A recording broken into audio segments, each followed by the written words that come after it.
Traditionally, policing has been incident-driven, reactive, and focused on speedy emergency responses, investigations, minimizing harm, and law enforcement through arrests and prosecutions.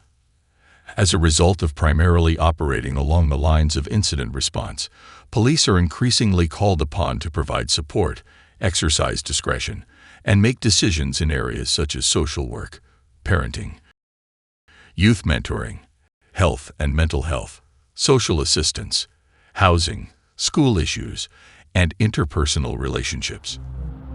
Data from 14 police jurisdictions in Canada indicates that 65% of calls for service that police must attend relate to social disorder. At the same time, only 30% calls pertain to law enforcement and 5% to traffic issues. The cost of this model of policing has one serious implication: it is not sustainable.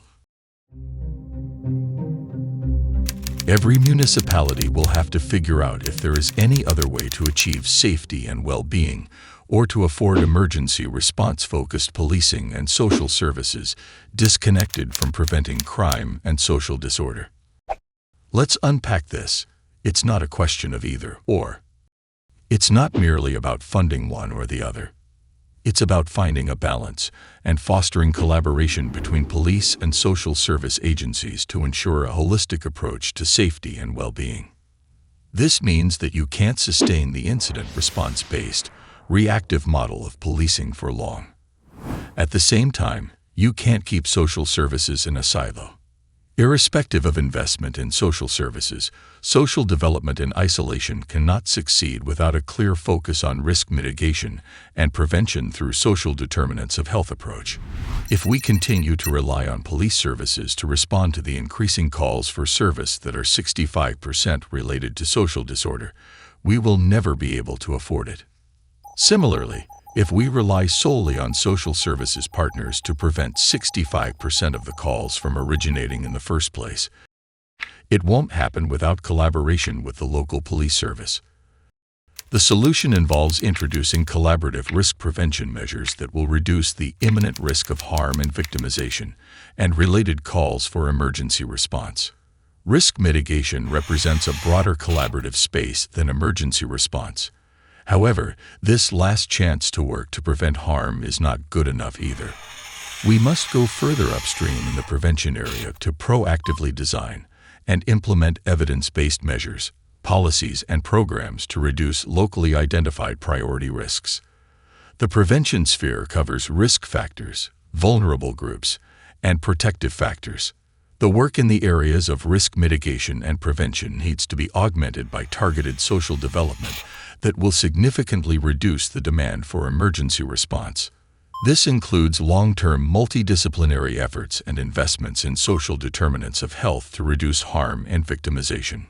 Collaborative work in these four areas transforms incident response-based policing into a proactive policing model that is risk-driven, timely, problem-solving, and prevention-oriented in collaboration with others.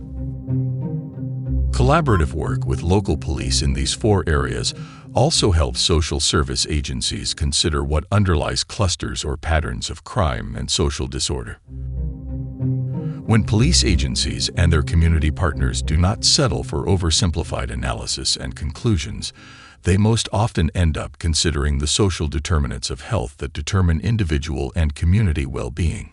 It is important to keep in mind that police have limited mandates, resources, and capabilities to problem solve when faced with deficiencies and inequities in the social determinants of health. However, that doesn't exclude police from problem-solving partnerships. It is the role of the police to share data and analysis to bring those problems and related risk and protective factors to everyone's attention. Work with community partners to mobilize neighborhoods and other community assets to take some responsibility for problem solving. Make it safer for all to do so, and engage a variety of other community partners and resources in helping and supporting the neighbors in implementing their local plans for problem solving. That is the future of community and policing. It's simply a matter of how soon these transformations can and will take place.